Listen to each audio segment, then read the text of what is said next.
Je vous demande de vous accrocher car aujourd'hui on va aborder une histoire qui va vous glacer le sang et cela n'est pas peu dire.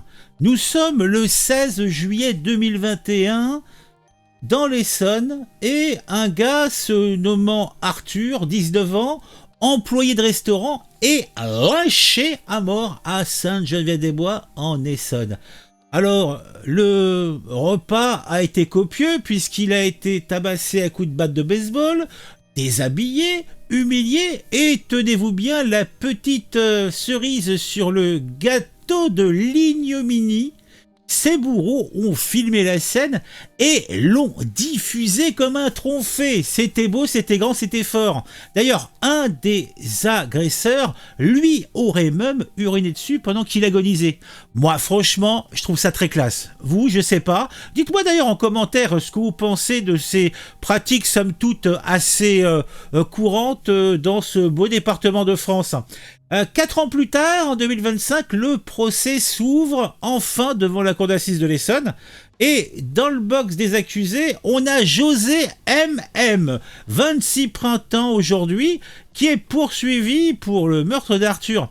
Et devinez quoi, il nie avoir donné les coups mortels. Ah, il nie pas avoir donné les coups, simplement de ne pas avoir donné les coups mortels. Bah dis donc. Pratique, surtout quand il y a une vidéo qui circule. Mais bon. Visiblement, les enquêteurs ne l'ont pas encore récupéré ou peut-être qu'ils cherchent pas trop fort. Allez savoir, c'est pas moi qui vais vous le dire. Hein. Ce qui rend cette affaire vraiment encore plus sordide que les habituels, c'est le contexte.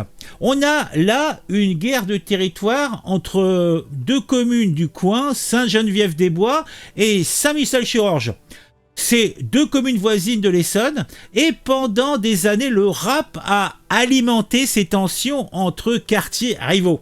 Jusqu'à ce jour, où Arthur s'est retrouvé au mauvais endroit, au mauvais moment. Sa sœur Lisa raconte qu'il voulait simplement sortir de la rue, qu'il bossait, donc... Lui, il demandait rien, il voulait gagner son bif et puis vivre sa vie tranquillou bilou, mais il a hérité d'un conflit qu'il n'avait pas demandé, mais il l'a pris à bras le corps comme d'autres avant lui. Résultat, on a un gamin de 19 ans, presque un bébé, qui meurt pour un, entre guillemets, territoire, comme cette sœur dit avec, il est vrai, beaucoup d'amertume.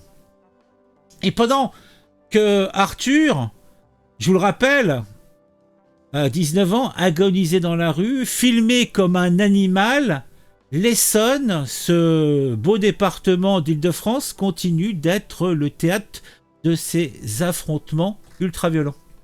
Alors je vais vous donner quelques chiffres, hein, j'ai pas envie de faire pleurer dans les chaumières, mais il faut dire ce qui est. Hein.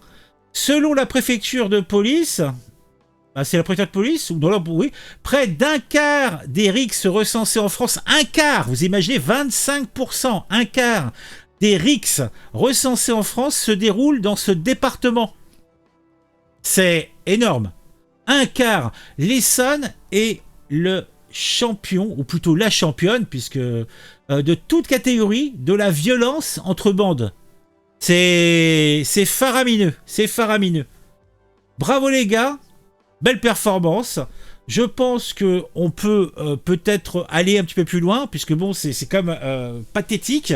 Le procès promet, puisque c'est surtout ça son intérêt, d'être peut-être une fois de plus le révélateur, hein, le point précis sur lequel les phares des voitures vont se pointer sur cette escalade de la violence dans ces guerres de cité, puisque ça ne se tarit pas.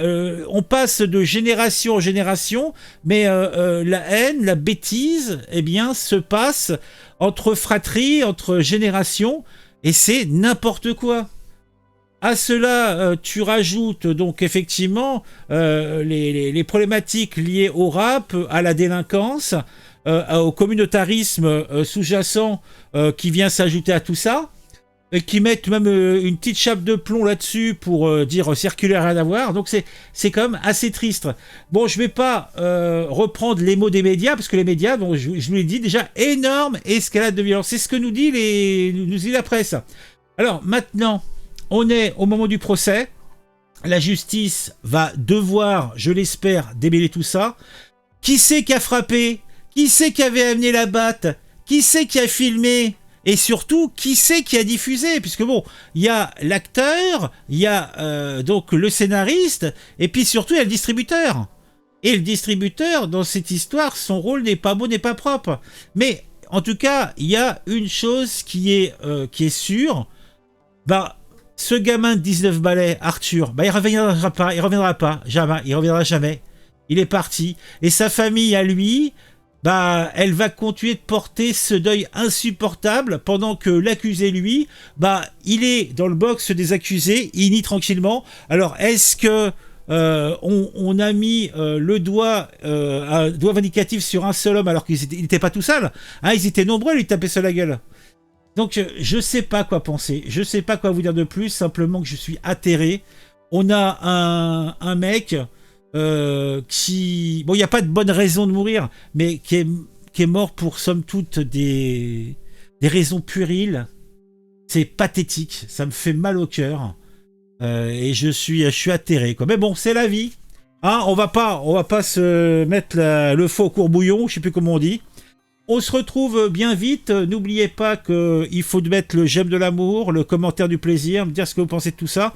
Et puis peut-être, si ce n'est pas encore le cas, vous abonner à la chaîne. Et si vous le faites, activez la petite cloche pour être mis au courant quand je sors une nouvelle vidéo. À très vite les petits amis.